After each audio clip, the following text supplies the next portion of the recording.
So hey, welcome to the Foundation Insights podcast. I'm Hoops, and today we're in a pretty cool spot, AC Flow in Bondi, right at the beachfront. Absolutely wicked spot, with Angus Crichton, the co-owner here. He's also a former Rabbitoh Rooster, New South Wales Origin and Kangaroo player. Look, I've been looking forward to this, mate. I really have. I've seen you play a lot, and it's really cool to be able to sit down and talk about some of the things that I've seen and hear it from you first. Simply what's underneath your performance and how you go about your stuff. So thanks for having us in here. I'll just have to plug AG1 for setting this all up and putting this episode together. It's what I start my day with every day. So thanks for making the episode possible alongside yourself and AC Flow here. I'm going to keep talking, and I want to keep talking because a couple of days ago I reached out to a mate, mutual friend of ours, Jack Maddox. I don't know how this is going to land with you, but I asked him a question about you. Look, I played with Jack some time ago, great player, great guy, and I simply asked him to tell me what you're like as an athlete from his eyes, and he's obviously been a mate of yours for a long time now, and this is exactly what he said back, so I don't want to put you on the spot. Regarding Angus, I'd say the most unique thing about him is he's probably the most innately confident person in his abilities that I've ever played with. I don't think he's ever taken the field thinking he's not better than his opposite number and that he's not going to get one over him. If that's ever threatened, he takes it very personally and it really fires him up. I know you're laughing, but mate, I'm reading what he said. Yeah. And that competitive goes to another level. He's obviously very gifted physically. I've played with plenty of gifted athletes who also don't make great players in the end. What sets him apart is his self-belief and his pride in his own performance. I'd sum him up in 3 words. It would be confident, competitive, and disciplined. So it's pretty nice words. Yeah, there's nice words from Jack.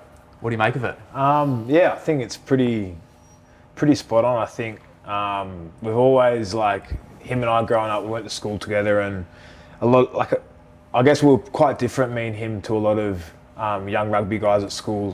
We sort of, we went on a trip to New Zealand together when we were, I would have been 20 years, I think I was 20, he was 19, just finished school, and we went for a big drive from Auckland down to Queenstown. We were training along the way, not drinking, partying. We're sort of rugby guys, but at the same time a bit nerdy in our own right, whereas we would rather stay inside and do random shit rather than going out on the piss sometimes. So I think we've always been big trainers together, me and him, and I think we'd always sort of judge where we were up against the opposition.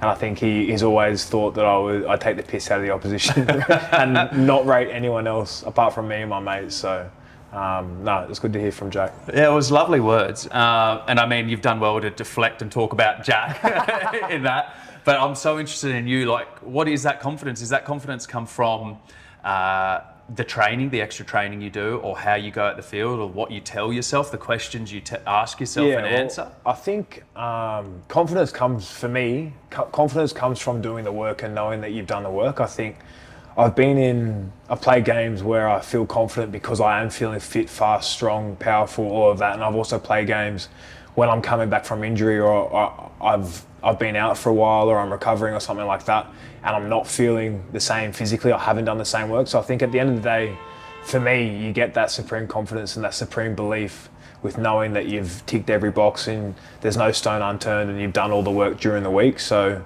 for me, I'm massive on my training and preparation and recovery and nutrition, all that kind of thing. So I think setting yourself up in that way through the week allows you to have that confidence. I mean, now that you've had a long career coming up, you're 30 now? Yeah. You're 30, so you've had a long career now.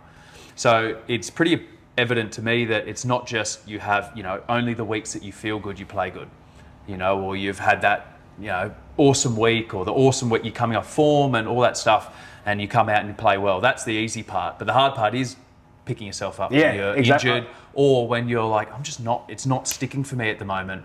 How do you make those sort of weeks work? Because, it's clear to me that you have made them work, even though you're not feeling 100%. Yeah, I think the big thing, like exactly what you said, is picking yourself up and trying to.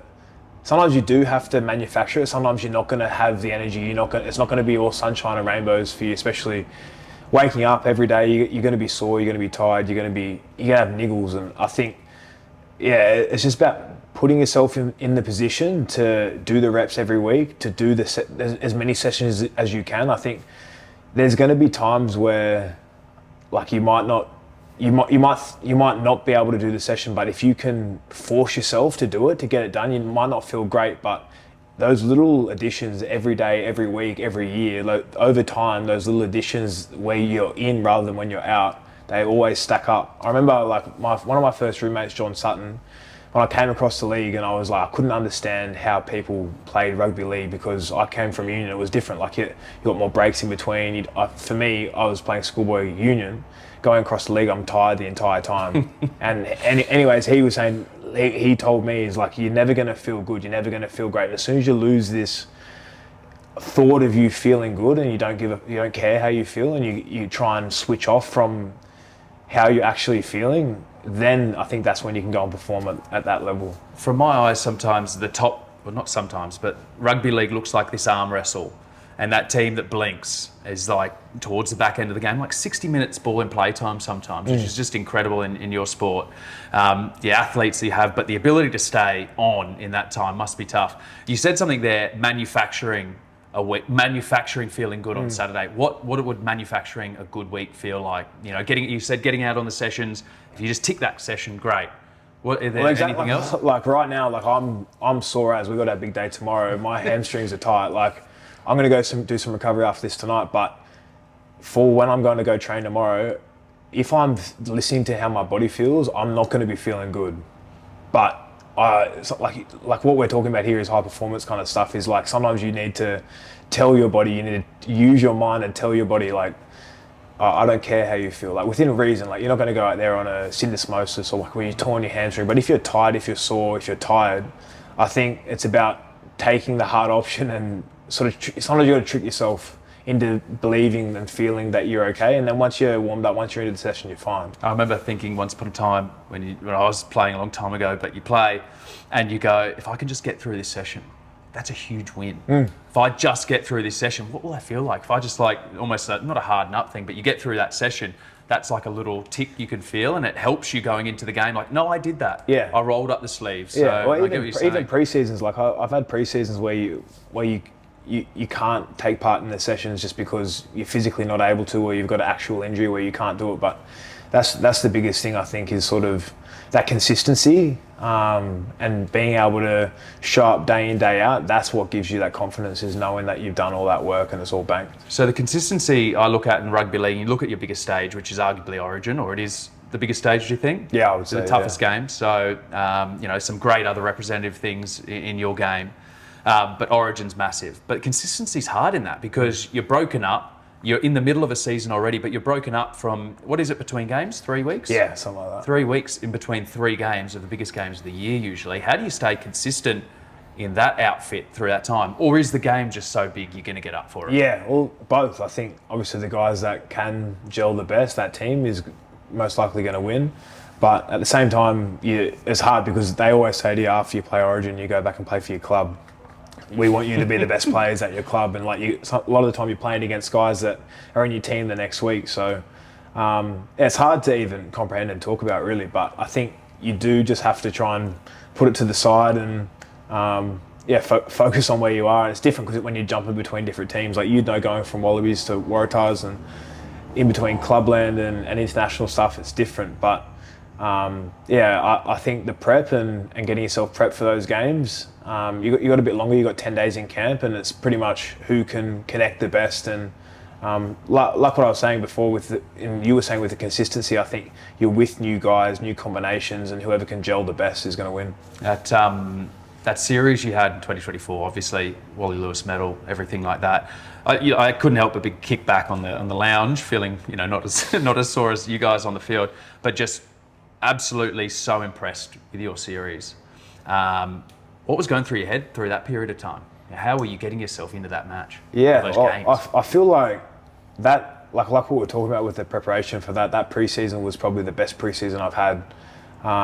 Just in terms of me physically, I was fit, fast, strong, felt powerful, and I think the big part of the league or any sport really is feeling at the peak of your powers. And I think at that time for me, I was feeling really primed and ready to go. And I think having done that work at training, in the gym, in recovery, knowing you've ticked all those boxes, I think that leads you to the game just feeling clear. And then once you're in the game, you can just sort of turn that autopilot on and just focus on all the work you've done through the week and just let it run its course a bit and just try and be present. Are you a guy that you need an involvement when you get on the field? And once you get an involvement, you just feel in? Yeah, definitely. I think the earlier you can get a touch and get yourself into the action, for me, I think that's a big part of me getting into the game. What's fit, fast and strong? Like, you don't have to get full nerdy on the gym or the fitness that you're doing, but what's that, when you're at your best, what are you doing in the gym or what are you doing out on the field for running?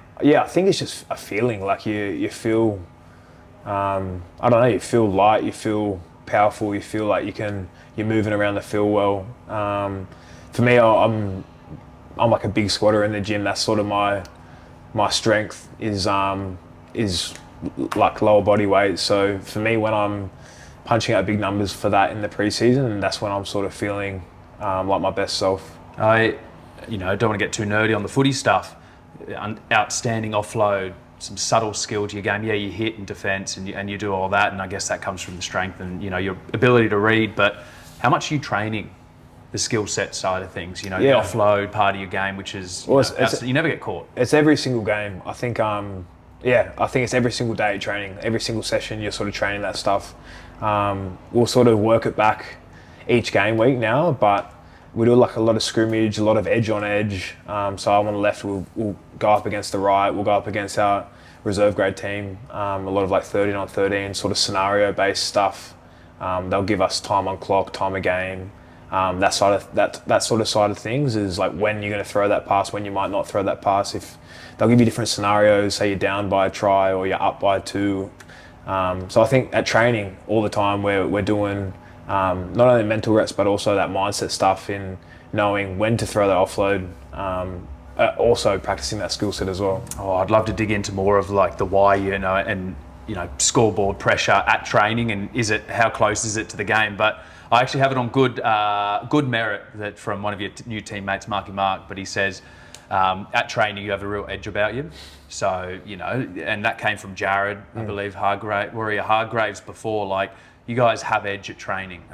Does that set you up for the game as well? Some guys can be a bit more blasé, but some guys need to get their shoulder into things at training. Are you one of those guys? Yeah, I'm definitely not the blasé type guy. I think I'm definitely a hard trainer. I think that's sort of what gives me my edge. That's what gives me the confidence to know I can go and dominate games, is knowing that I've done it at training, week in, week out, session after session. I need to make sure I'm training hard for me to feel that confidence and to feel that freedom when you go and step out in the field. I think because, like I said, you've done the work. Who came up with that idea? I mean, I've seen it in NFL, the 2-minute timers, and I think it's the Hard Knocks documentary. They do the 2-minute countdown. 2-minute drills. And 2-minute drills. Is that similar to what you guys are doing? I'm not sure. Like, they do, I think it's just our coaching stuff. They've sort of do scenarios. I guess most teams will do it now. Even like you're drawn or you're down by a try with 5 minutes to go and different stuff like that. So we're still not perfect at it. We're still working at it. But I think if you can nail those at training, then when you show up on the big stage and you're in that moment, you feel like you've been there, you lived it, you can go and execute under pressure. You don't have to name any coach. You've had a couple. You named Sutton earlier, a player you've played with. What's a good coach do for you? Good coach do for me? I think a good coach knows his players like on a personal level as well, knows how to get the best out of them. For me, I think back to Madge. He gave me my debut. He gave me that Origin series. He called me into the squad and got the best footy out of me on that level. And I think a good coach sort of knows the player and knows when to be stern and knows when to have the hard word, but also knows how to, put your arm around a player if they need to. So what's that look like for you? If I'm coaching you this weekend, what do you need from me during the week? I don't know. Well, I think it changes. I think, especially even like now I was talking about what Madge was like for me. Robbo's completely different in clubland. I think sometimes with coaching, I find that less is more sometimes with details and not getting too much details clouding your head in regards to opposition and this and that. But I think for me, the best coaching styles that I react well to is working on my game, looking inwards rather than outwards. I think working on us as a team rather than the opposition. I mean, what Trent and the Roosters have done for such a long period. I mean, there's something that's going on in there that's right? I mean, sustained performance, premierships through that period to complete, and get premiership after year is outstanding if you can do that. But your club is right up the top of that list all the time, and that's not just a coach's thing. There's a lot of other people in the building, and players and young players, middle sort of level players, and then leaders, kind of where you're at the moment, 30 years old. What type of leader are you, and what do you aspire to be within the team? Yeah, I think it does take a full squad to bring success, and you're only as good as your weakest link, I think, with even in regards to new guys, young guys. You need to have a really well-balanced squad to bring any sort of success. But for me as a leader, I try and really, I'm big on connection, and I'm big on trying to make everyone feel as comfortable and as good as they can be, and especially young guys that are coming into the squad, guys that might be nervous or moving away from home. Like a lot of Islander boys will come from New Zealand or interstate, young guys coming up and moving away from their parents for the first time, or even guys that are coming from a new club who I know I've done the same, so I've felt what it's like to go into a new club. It can be daunting. So whenever there's any new guy or young guy or anyone moving in from a different area, I really try and make an effort with them. I'm super big on making sure everyone's feeling good and connected, and like they can be themselves. I think that's probably one of my strengths, is connecting everyone like that. And how do you connect them in? What are you doing?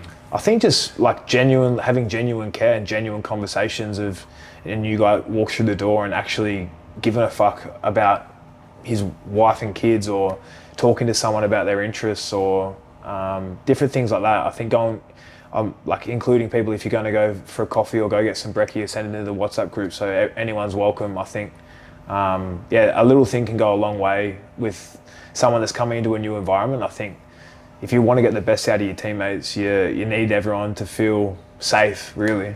It's such a good point. I know as pressure comes on more, and being a leader within a team myself, I found that you forget about those things sometimes. You're thinking about winning, or you're thinking about performing well, or some of the other stuff that's going on in the media, and you just forget the simplest thing is sometimes checking in with someone, how you going today, and actually paying more attention than just the brief, how you going. But if you can recognise it, and having those guys within and girls within the team is so valuable.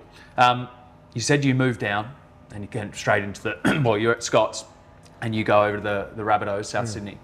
Was there a person that showed you, some of that stuff that you go, I really like that. They do that well. Yeah, well, pretty much everyone there was so great for me moving across, and that was such a great time in my life. Like literally straight out of school, and you're training with Greg Inglis and Sam Burgess and Adam Reynolds and all of those sort of guys. But John Sutton, he was a big one. He was a South captain when they won the comp, and he was my roommate, like locker buddy. He's played 300 games for South, one club man. They put you with him, and roommate. he was my roommate. So he was mega for me. Also Luke Keary as well. He was at South when I went across, and when I first came, like I was raw bone rugby union, hadn't played a game of league, like a proper game of league in my life. So I was a fish out of water with all these different systems and rules and calls, and I was super out of my depth, but I was just hungry and eager to learn. And Luke Keary was great in teaching me sort of different parts about the game.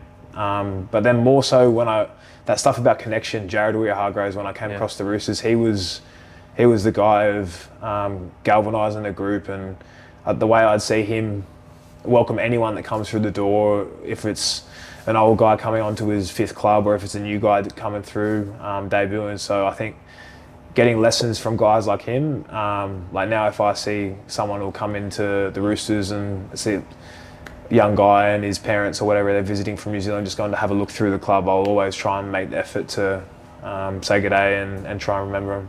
You sitting here right now and thinking about you as a South Sydney player back then, like what would you kind of tell yourself? What's changed just dramatically since then in terms of playing, high performance thing, of how you viewed the game and yourself?